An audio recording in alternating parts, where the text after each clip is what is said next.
নমস্কার, কেমন আছো সবাই? আশা করি সবাই খুব ভালো আছো। আমিও বেশ ভালো আছি। আজকের দিনটা শুরু করলাম মহাদেবের নাম করে। আজ যেহেতু শিবরাত্রি তাই আমি চলে এসেছিলাম ঠাকুরঘরে পুজো করতে।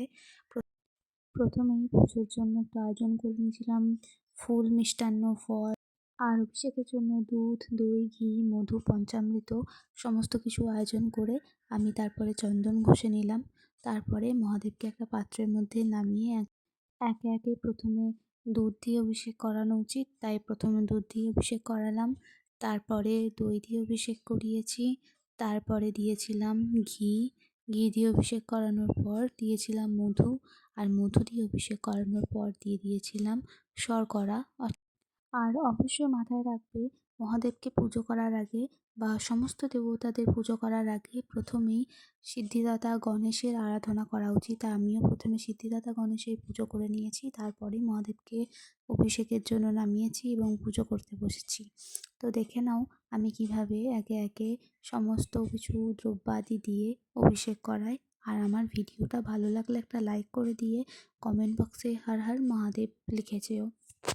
আর শিবলিঙ্গের মধ্যে প্রথমেই একদমই ডাইরেক্ট শিবের মাথায় জল ঢালা যায় না।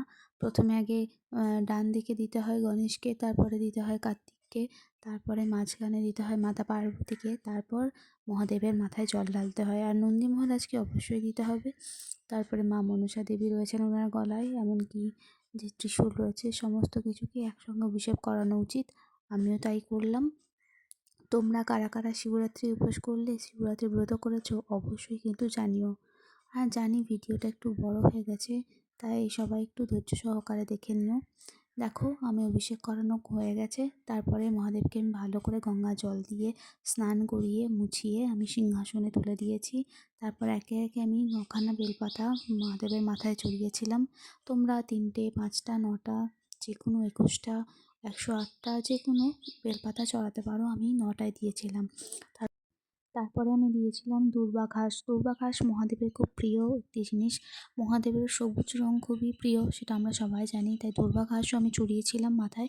তারপরে আমি একে একে দিয়ে দিয়েছিলাম আতপ চাল। অবশ্যই মাথায় রাখবে আতপ চালটা যেন ভাঙা না হয়, গোটা আতপ চাল দিতে হবে।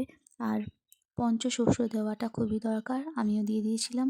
আর আমি নিজে হাতে আকন্দ ফুলের মালাটা আমি নিজে হাতে করেছিলাম, তাই ওটা মহাদেবকে দিয়ে দিয়েছিলাম। তারপরে দিয়ে দিয়েছিলাম রজনীগন্ধার একটি মালা, আমার ভীষণ পছন্দ। তাই আমার পছন্দের জিনিস আমি মহাদেবকে কেন দেবো না বলো তোমরা।